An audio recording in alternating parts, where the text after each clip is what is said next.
time, we can go ahead and do the other things on the menu if that's on the agenda, if that's okay with you, Ben. And we'll go ahead and get things started. That sounds good, Haley. Okay, perfect. I'm going to go ahead and say good morning or good afternoon to everyone. We're going to call this meeting together. Due to the governor's recent order, all members of the Public Assembly Facilities Commission are participating virtually. For virtual meetings, commission members will be muted until asked to be heard. At that time, they will be recognized and will be unmuted. When there is a vote, it will be necessary to take a roll call vote. A commission member will be recognized and will raise their hand and state their vote. Today's meeting is a public meeting. Therefore, today's meeting is a public meeting per the notice posted on August 13th, 2020. Citizens can listen to the meeting if they contacted the city manager's office to make the necessary arrangements. The meeting will also be live streamed on the city's YouTube channel, which can be accessed at the city's YouTube channel page. A recording of today's meeting will be available by Friday, August 21st on the city's website. We will go ahead and proceed with the agenda. Rachel, could you do a roll call, please? Yep. Jill is not here. Haley. Present. Otis. Present. Billy. Here. Jim. Not here. Manya. Not here. Kathleen. And Vicky. Not here. Thank you. Thank you, Rachel. Can we go ahead and we'll start with the presentation of Bowman Gray Stadium improvement projects. Okay. So I think Meredith's going to, or Rachel's going to help me with this particular item, but wanted to provide the commission with an update on the Bowman Gray Stadium improvements project. We've got a information item in your agenda packet, so I'm not going to go over all the details of the history. I think most of you know that back in 2013, the city sold Lawrence Joel Veterans Memorial Coliseum to Wake Forest University, and at the same time passed a resolution to sell Bowman Gray Stadium to Winston-Salem State University. Over the next several years, the city partnered with the university on operating and maintaining Bowman Gray Stadium. And then it was probably back in 2018 that the decision was made that the university no longer wanted to pursue purchasing the stadium. And so the city, though, committed to investing $9 million into making improvements to the stadium and the surrounding site. And so fast forward to the spring of 2019, April, the mayor and the city council approved some financing, $9 million for Bowman Gray Stadium, for the Bowman Gray Stadium Improvements Project. Fast forward to the fall of this past year, 2019, and the city engaged Walter Robs, Callahan and Pierce as our architect, and Frank L. Bloom Construction and WC Construction Company as our contractor for this project. So we moved, I feel like, fairly quickly to get the project team assembled to start work on this project. Where we are right now, basically the design has been completed. The construction documents have been advertised, and so this is we're using the construction manager at risk method, which means that it's not your traditional, what we call design bid build process. We brought the contractor on board early in the design process, and they've been working very closely with the architects as we've been designing all the various improvements to Bowman Gray. I think the real advantage to doing that is that we're actually looking at the construction budget from day one and making sure that what we're designing is within the dollars that the council has approved for the project. And so so we're at a point now where the contractor is bidding out the work, and what they'll do is from those bids develop what's called the guaranteed maximum price, which will be what the city will pay for the construction of the improvements. The way that works is if the actual cost of the project under the guarantee maximum price, then there potentially could be a sharing of the savings between the contractor and the city. But if the project ends up costing more than the guaranteed maximum price, then then the contractor would have to bear that additional cost. And so, so I think we're really excited about what's been designed and planned. And I'm going to kind of walk through some of these renderings here in a moment, but just kind of in broad strokes, if you recall, there were quite a number of needs that were identified down there. And I think we're going to be able to accomplish most of those with this project. The most significant elements of the project will be the replacement of the restrooms and the replacement of the concession stands. So if you go down there now and you see all those buildings are going to be gone when this project is done. The 6 or 7 restrooms and the 3 concession stands will be demolished and replaced with 2 large restroom facilities and 2 larger concession stands. In addition to that, where we are going to, make improvements to the field. The field is in real need of regrading. And as part of that, we're also going to install a new irrigation system. We're also going to resurface the racetrack. So it'll be, really a real upgrade, I think, to those 2 key parts of the stadium. Going to change out the seat backs that are in front of the west press box. Those have been, a number of those are cracking and just are showing their age. Making utility upgrades to the stadium. One thing that anybody who's ever been to an event there, particularly whether it's ladies' night or homecoming, we always have issues with water pressure, during those heavily attended events. And so the utility upgrades will help us to address that. We'll make some improvements inside the field house. Probably the highest priority need is to change out the HVAC systems. They're just at the end of their useful life and are in need of replacement. But we're also going to make some improvements to the hallway there that leads, from the elevator landing there on the 2nd floor to the athletic department offices. Really kind of upgrade the look of that space. So we're excited about that. So I think we feel like that we've captured a lot of the improvements that were discussed from the very beginning of this project. We do have some ad alternates that we've identified. And what that means is that if we have money left after we complete the base scope of the project, these highest priority needs, then we'll be looking at those ad alternates to see which ones that we would try to do with any leftover funding. And those ad alternates would include canopies over the 3 entrances to the stadium, replacing the video board, doing some upgrades over in the east parking lot, mainly installing more parking bumpers to help better define the parking spaces and really help us maximize the use of that space. And then installing some removable signage, because that was another key element of this project, was to be able to brand the stadium better as the home of Winston-Salem State football or the home of Bowman Gray Racing. And you'll see here with the renderings that there's some dynamic signage there where we can change out banners and that type of thing, depending on the season we're in. So let me, before I talk about the numbers, let me just kind of go through these renderings. I think Meredith's already kind of clicking through them, but so you see the restroom facility there. We are going to double the number of fixtures in the women's restroom, which is sorely needed. And we'll have about the same number of fixtures for the men's restroom. So a real upgrade there for the women's facilities between those 2 restrooms.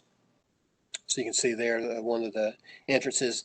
Something I wanted to point out, you can see there by the look. I mean, what you're seeing there, this is how these facilities will look. It's going to have the colors that really, that really basically Bowman Gray Racing and Winston-Salem State share. So the white, the red, the black. If you go down there now, you'd notice with the restroom facilities that they're white with green paint and a green rooftop. And we decided we really needed to have a color scheme that really reflected who uses the stadium. And so I will share with you that we have shared the designs with the Community Appearance Commission. And generally, they were really pleased with the fact that we were designing something that really kind of tied into the stadium. They did have a couple of comments, a couple of recommendations about the improvements. One for the restroom facilities and for the concession stands, they had suggested varying the pattern of concrete block just to kind of move away from kind of, I guess, somewhat of an institutional look like you might see right now in these renderings. And then also to install more trees. We will be removing some of the trees to provide the area for some of this new construction.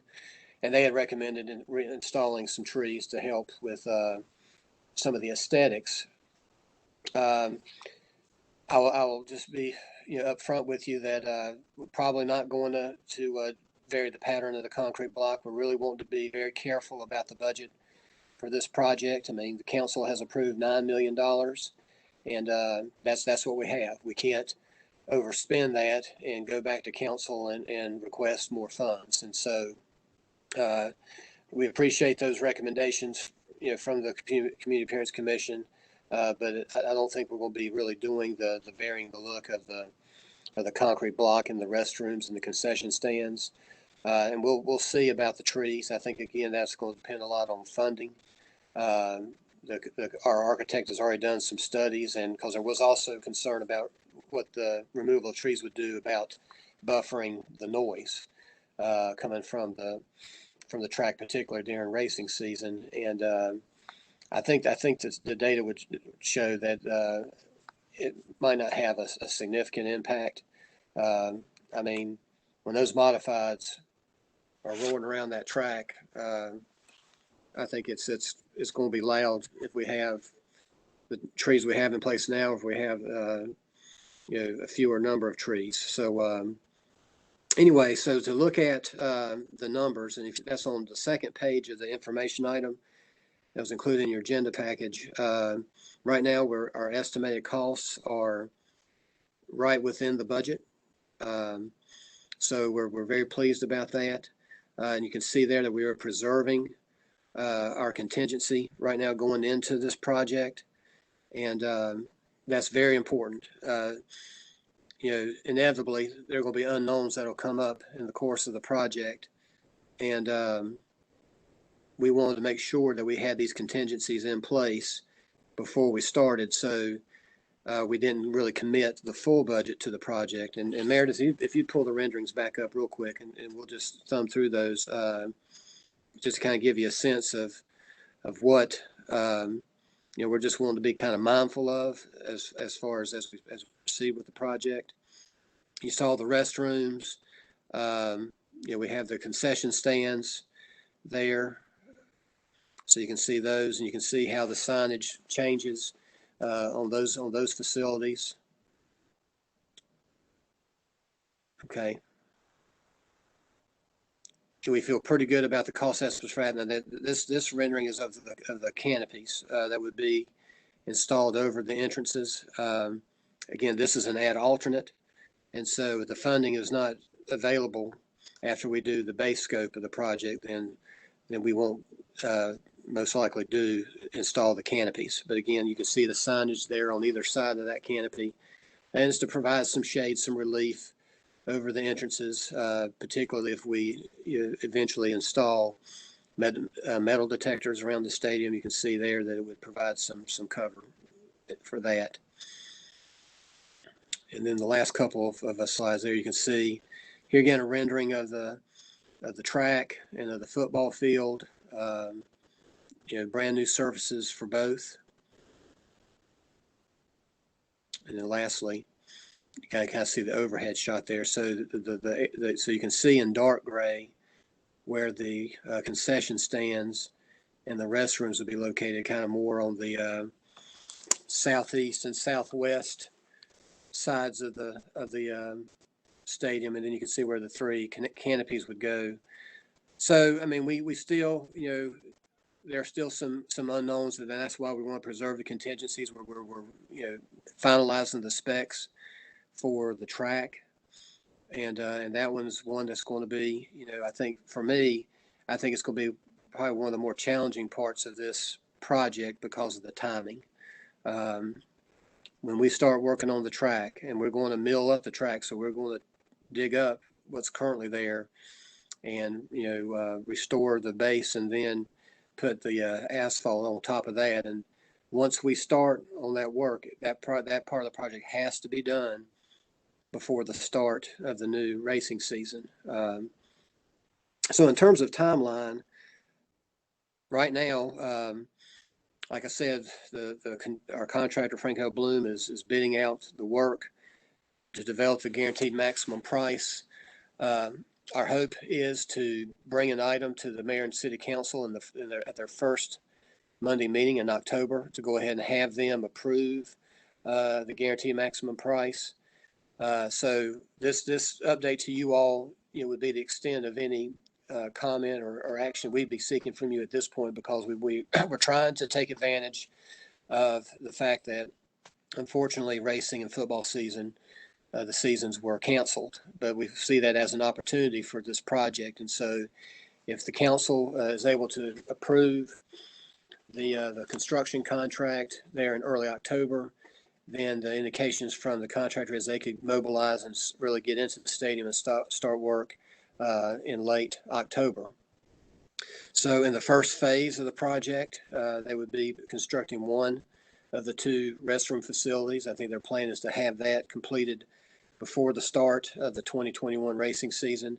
And once they start, they're going to kind of continue to work through the project on into the racing season, probably on into football a little bit, but then they'll probably just have a pause because the last phase of the project will be the track and the football field. And so, they'll have a pause there probably sometime during the football season.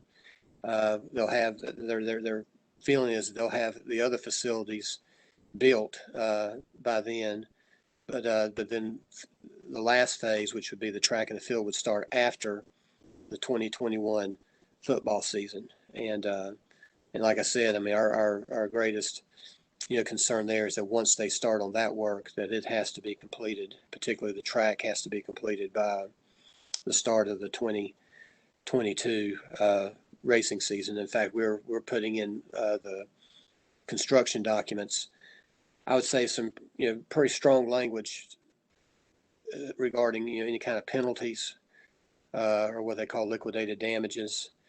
It's basically to convey to whoever would be doing the work that they have to get the work done by before the start of the 2022 racing season. So I know that's quite a bit of information, a lot of detail there, but I'd be happy to answer any questions.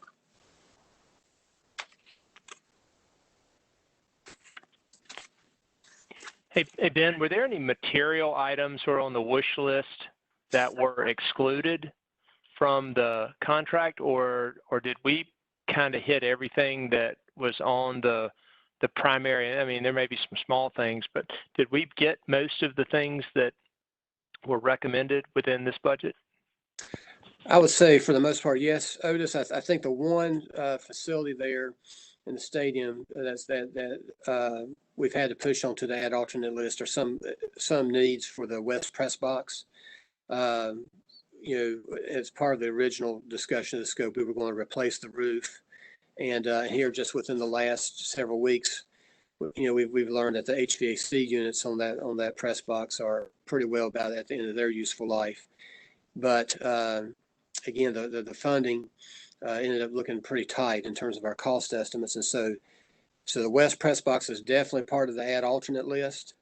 For me personally, I think if we have funding left over, if we don't end up having to tap some of that contingency to address some of the base scope items, that would probably be for me the highest priority for the next available dollar, would be replacing that roof and replacing those HVAC units in the West Press Box.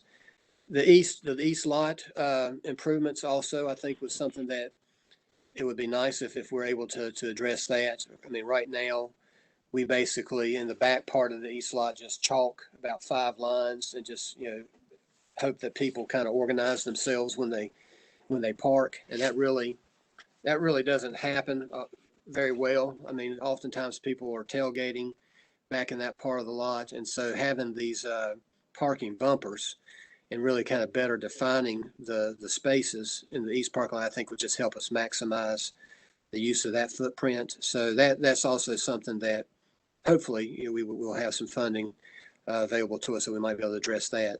The canopies, that was never part of the original discussion of the base scope, but certainly the architects, they kind of presented that as a real aesthetic improvement for the stadium, and they look very nice, and would really, I think, change the look of the stadium in a very positive way. But the estimates for those canopies are quite significant, and so I think if we have money available after the base scope is completed, it would probably, in my view, be the parking lot, the west press box that we would give attention to before we'd look at those canopies.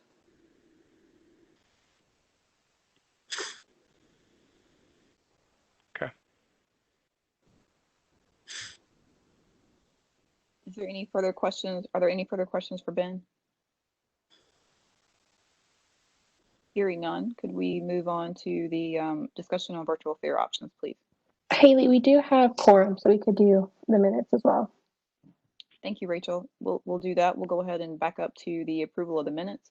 So your minutes were sent out to you for the July meeting. Could I have a motion from a member to approve those minutes? Motion to approve the minutes. Is there a second? Second. A motion has been made and seconded. Is there any question? Hearing none, could we do a roll call for the vote, please, Rachel? Haley, Aye. Otis, Aye. Billy, Aye. Manya, Aye. Jim. Aye. Thank you. Thank you, everyone, and thank you, Rachel. Can we move on to the discussion on the virtual fair options?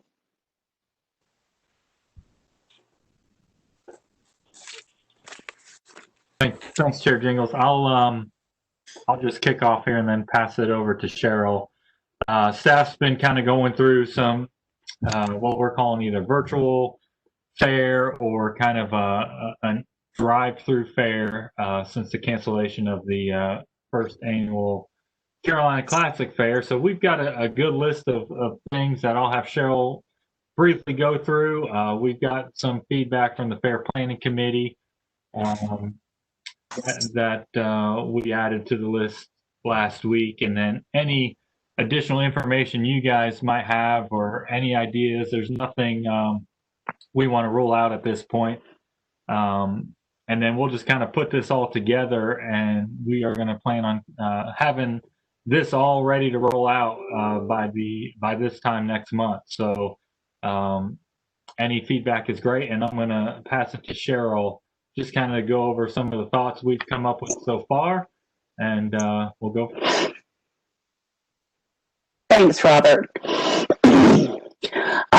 Like Robert was saying, we have the staff has been holding some little brainstorming events on how to give the community some type of fair event that would engage since the cancellation.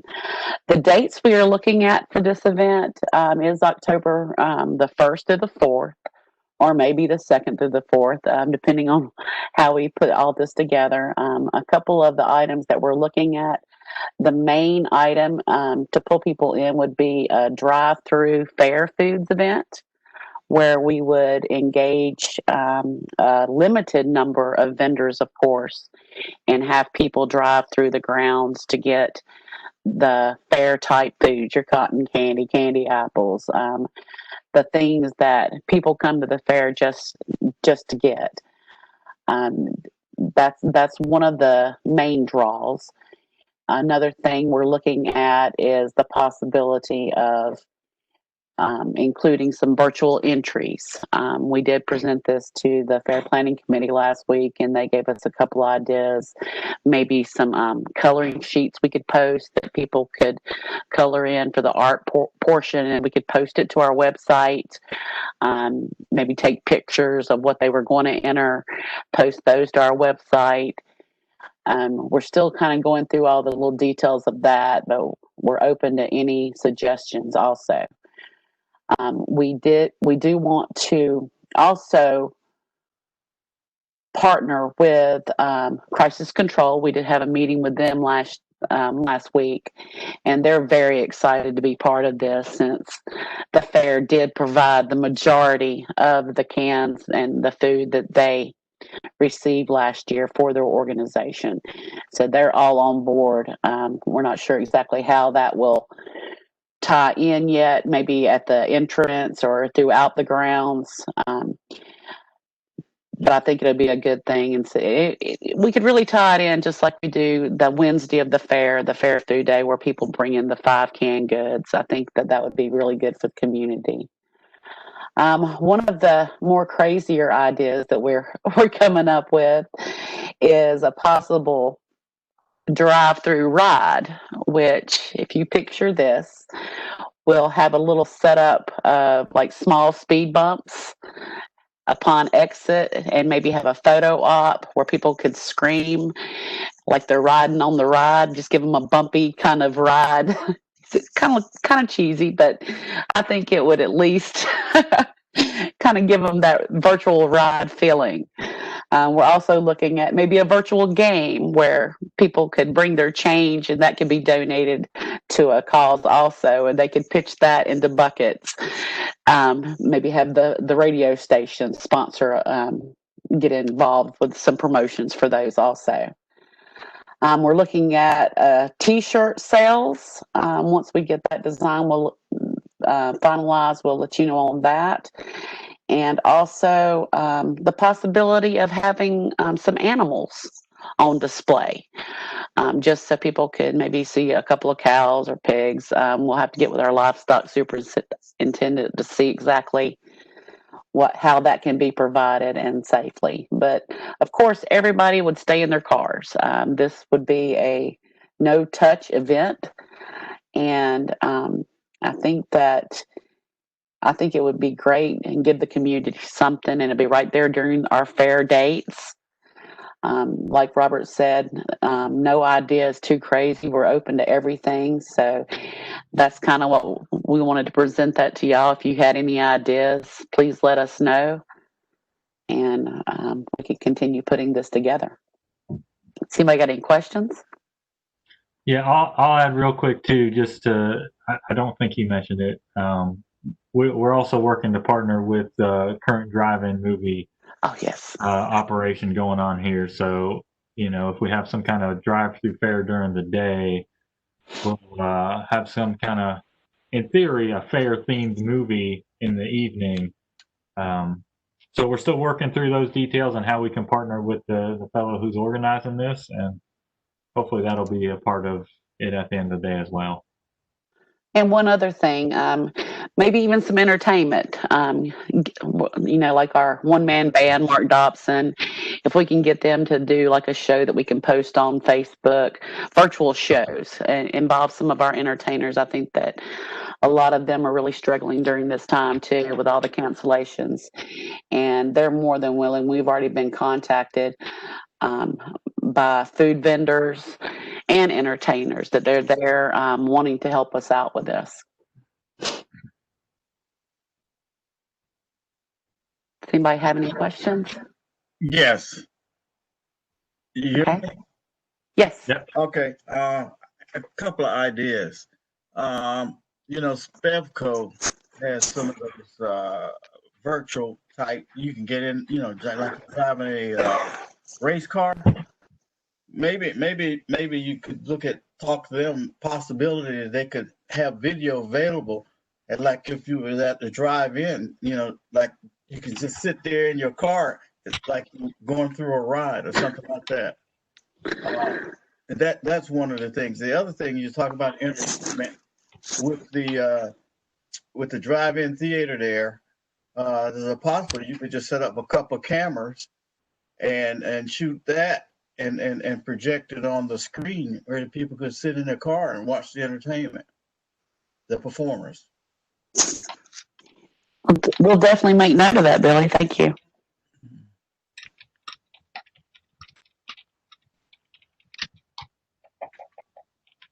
Anyone else?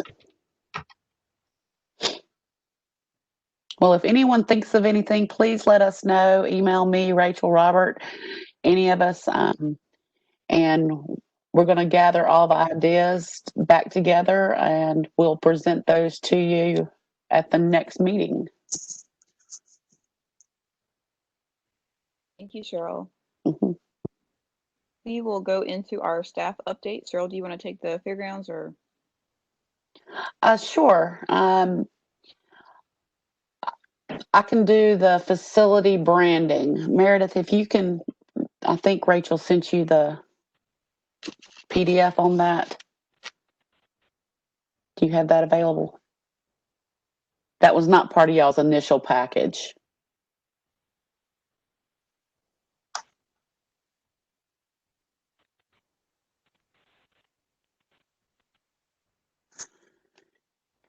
Now, I know a lot of you have already seen most of these, but we've kind of put this together in a one package type of deal. Of course, here is the grandstand vinyl that was completed. Here's the next one. This is actually our latest completion. This is the front gate. This was done last week. I think it turned out really well. It just makes that blue. We painted all the red brick type structures are the blue that matches the grandstand, and I think it really pops. I think it's really going to look good. These are the signage that was on Shorefair Drive at the Gate 7 entrance.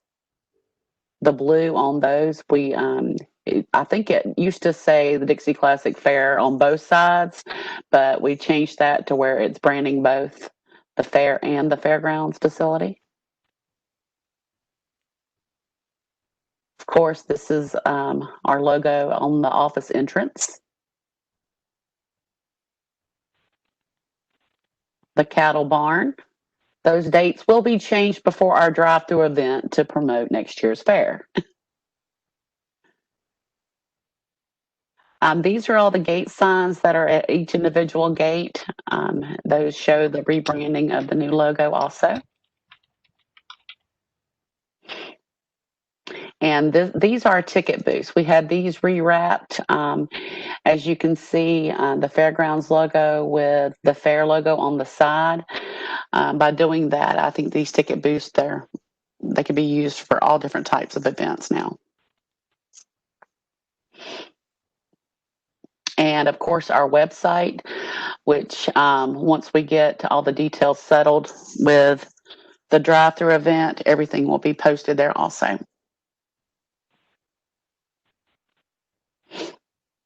Anyone have any questions?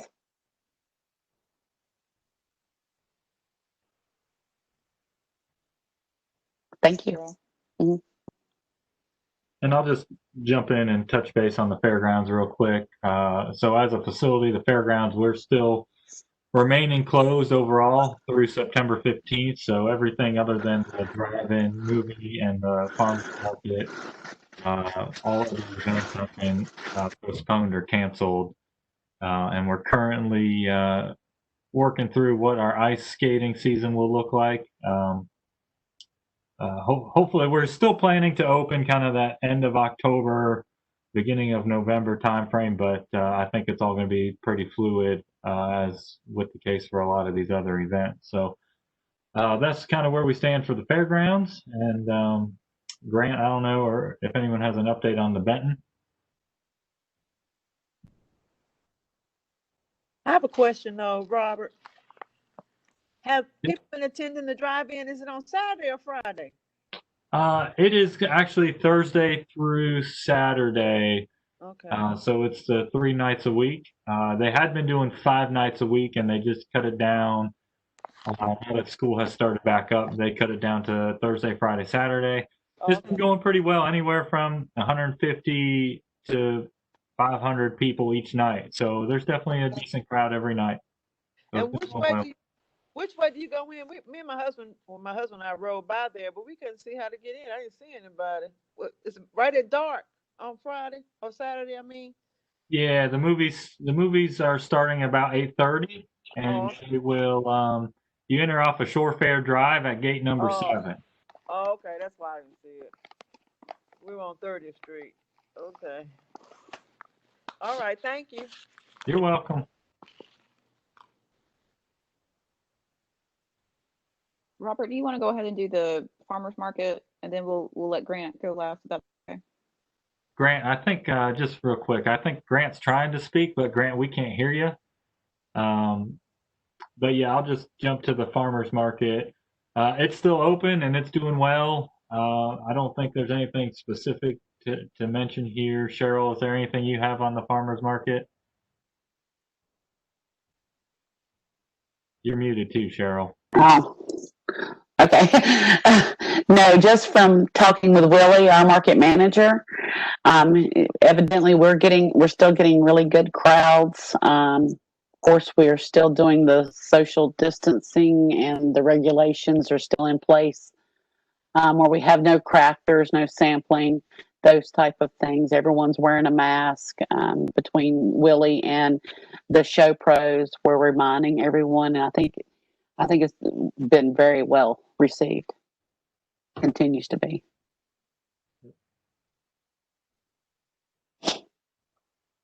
Excellent. Thank you both. Did we get Grant sound on?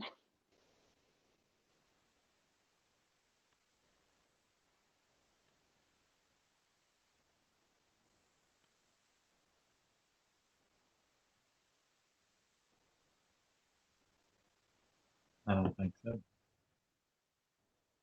As far as I know, and Ben, I think Ben's here. They're still closed, I think, just as we are for the foreseeable future.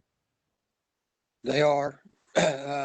We've been holding some city meetings up there where the planning, city county planning board has held a meeting up there, the zoning board of adjustment, the historic resources commission. We've had some meetings with emergency management officials up there. They haven't actually activated the emergency operations center up there, but we've had everything in place for that. But as far as events go, no, they haven't had an event since the early part of March. And I think I mentioned at the last meeting, but I won't just mention it again, that even despite that, they had a really, considering all the challenges of what's been going on with the pandemic, the subsidy actually came in under budget, which I just think is incredible. It shows that they were on pace probably to exceed their budget on the revenue side and on the profitability side, up until everything just kind of came to a screeching halt with the pandemic and the executive orders. And so, we're hoping that we'll be able to, have events up there, maybe towards the end of the calendar year, but we're trying to be very conservative with our revenue projections. In fact, I just got an update from Visit Winston-Salem, and they've revised their projections, and so it's looking right now a little bit lower than what we had based the budget on. And so as far as our Oxby tax collections go, and but Grant, he's got signage ordered that will get the facility prepared and ready to receive people and to make sure that people are doing what they need to do to, prevent spread. Those, signs about social distancing and wearing a mask, and they're going to have sanitizing stations all over the building, and eventually they're going to produce a video to kind of welcome people back to the Benton and kind of walk them through the facility and kind of explain how they're going to operate to ensure that it is definitely, that they're definitely prepared and that it's a safe facility for people to come and gather for events. And so, I think the plans are in place. We just You got to get the numbers to trend our way in terms of the number of cases.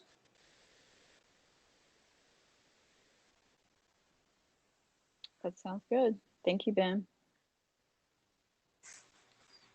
Any other questions for our city staff commission? If there be no further questions, our next meeting is September 21st, and this meeting is adjourned. Thank you all. Thank you. Thank you.